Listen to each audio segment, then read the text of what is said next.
12,000 years ago, the world looked different.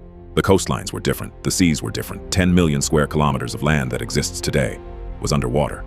And the people who lived on those lost coastlines, who built their homes, raised their children, and buried their dead on land that no longer exists, left behind a memory so powerful it survived for 120 centuries.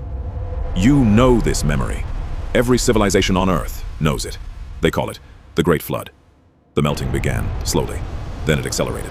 In catastrophic pulses, the ice sheets collapsed, releasing water that had been frozen for 100,000 years into the world's oceans simultaneously. The sea level rose and kept rising. Coastal settlements that had existed for generations were consumed in a single human lifetime. Entire civilizations built on the now lost coastlines of the world simply disappeared, not into mythology, but beneath the sea. Every major civilization in recorded history has a flood myth. Mesopotamian, Hebrew, Hindu, Greek, Norse, Chinese, Mayan, Aboriginal Australian. Stories separated by thousands of kilometers and thousands of years, all describing the same event. A great flood that destroyed the world. A single survivor warned in advance. A boat. Animals. The world beginning again. They cannot all have independently invented the same story. The Epic of Gilgamesh, written in Mesopotamia approximately 4,000 years ago, is the oldest written flood story in human history. A man named Utnapishtim is warned by a god that a great flood is coming. He builds a boat. He loads it with animals and his family. The flood comes, it destroys everything. The waters recede. He releases a bird to find land. It returns with a branch. This story predates the biblical account of Noah by at least 1,000 years.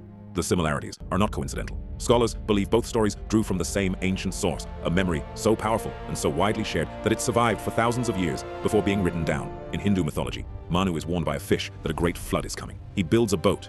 The fish guides him to safety on a mountain peak as the world is submerged. In Greek mythology, Deucalion, son of Prometheus, is warned by his father that Zeus is sending a great flood to destroy humanity. He builds a chest. He and his wife survive. They repopulate the world. The same story. Every civilization, every continent, every era. Here is what scientists now believe. At the end of the last ice age, approximately 10,000 to 12,000 years ago, the enormous ice sheets covering North America, Europe, and Asia began melting. Global sea levels rose by approximately 120 meters over several thousand years, but not smoothly. In some periods, sea level rose by several meters in a single century, fast enough that entire coastlines, river valleys, and low-lying settlements were consumed within living memory.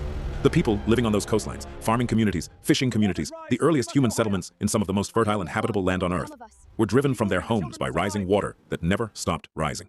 Over thousands of years, the memory became mythology. The specific coastal flooding became a world flood. The specific survivors became chosen ones. The specific cause, melting ice, rising seas, became the anger of a god. Every flood myth on Earth may be the same memory, told by the survivors of the same catastrophe, in every language, on every continent, for 10,000 years.